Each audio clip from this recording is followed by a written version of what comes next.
It's 11:47 p.m., and you're staring at the ceiling again. Not because you're tired, but because your mind won't stop pressing play on a conversation from hours ago. Why did I say that? What did they mean by that look? I should have said this instead. Over and over, the tape keeps rolling in your head, refusing to stop, refusing to rest. This isn't just overthinking. This is a battlefield, and right now, in silence, without even realizing it, you are already losing this fight while everyone around you assumes you're simply lying there, resting peacefully like normal.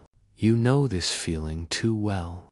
The second the room goes quiet, the tape starts rolling again.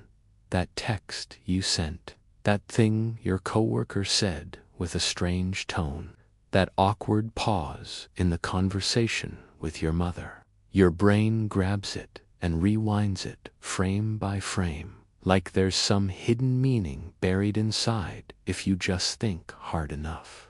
But you never find that meaning.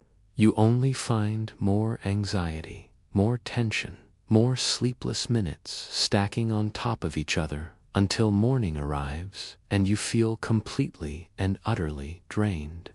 Here's the first truth most people miss completely. Paul writes in Philippians that you shouldn't be anxious about anything, but instead present every request to God through prayer. Notice what he says next to do instead of replaying things alone at midnight. Imagine replaying a conversation with your sister, building a mental case for her and against her, back and forth, endlessly.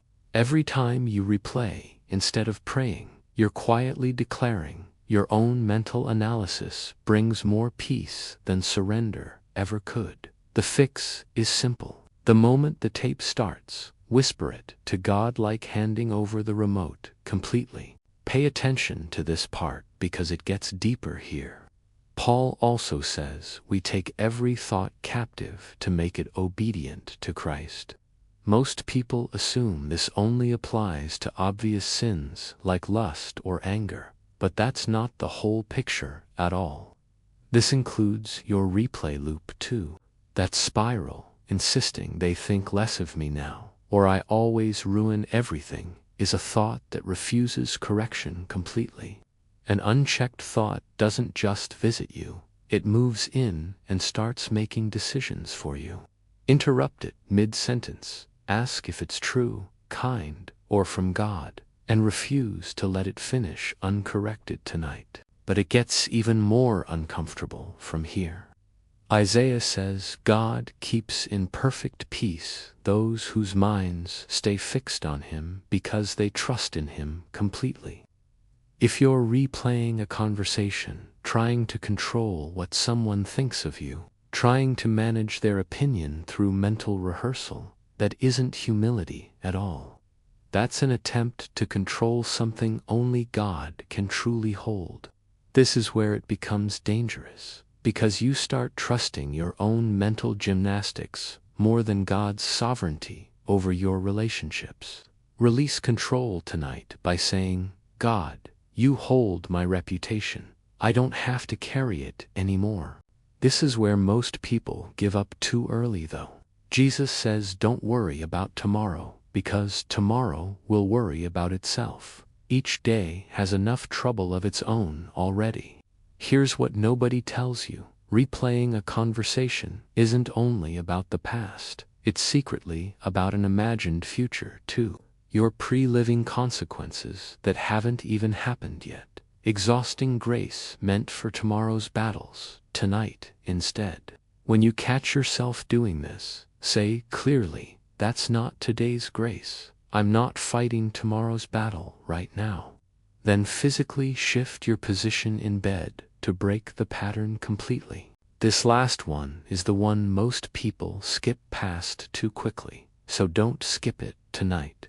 David writes, "In peace I will lie down and sleep, for you alone, Lord, make me dwell in safety completely." He wrote this while being hunted, not during a peaceful season, yet he still declared peace over his own exhausted heart. That means peace was never about the conversation going perfectly. It was about who he rested in, while everything else remained uncertain. Speak this verse slowly tonight, not as routine, but as a declaration of who's actually in control of your mind right now. Maybe you're tired of feeling like your own mind is a courtroom you simply cannot leave no matter how hard you try. Maybe you've prayed this same prayer for months and still find yourself awake, prosecuting yourself over a 5-minute conversation nobody else even remembers anymore. This isn't a sign you're spiritually weak or failing somehow.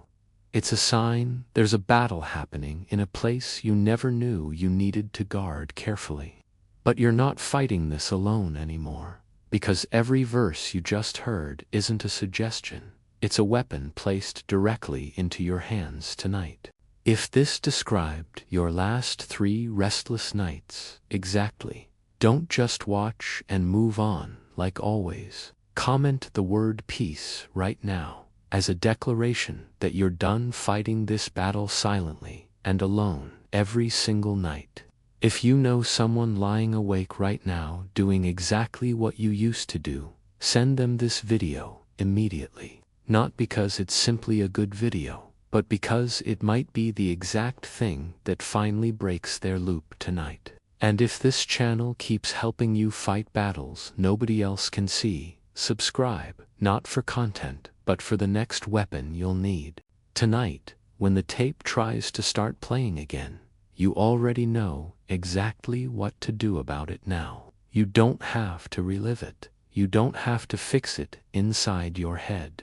You don't have to control what anyone thinks of you anymore tonight. You only have to trust the one who already knows exactly how this ends. Lord, I release what I cannot control. I take every thought captive tonight. I trust you with my reputation and my rest completely. In perfect peace I lie down. Close your eyes now and don't press play again.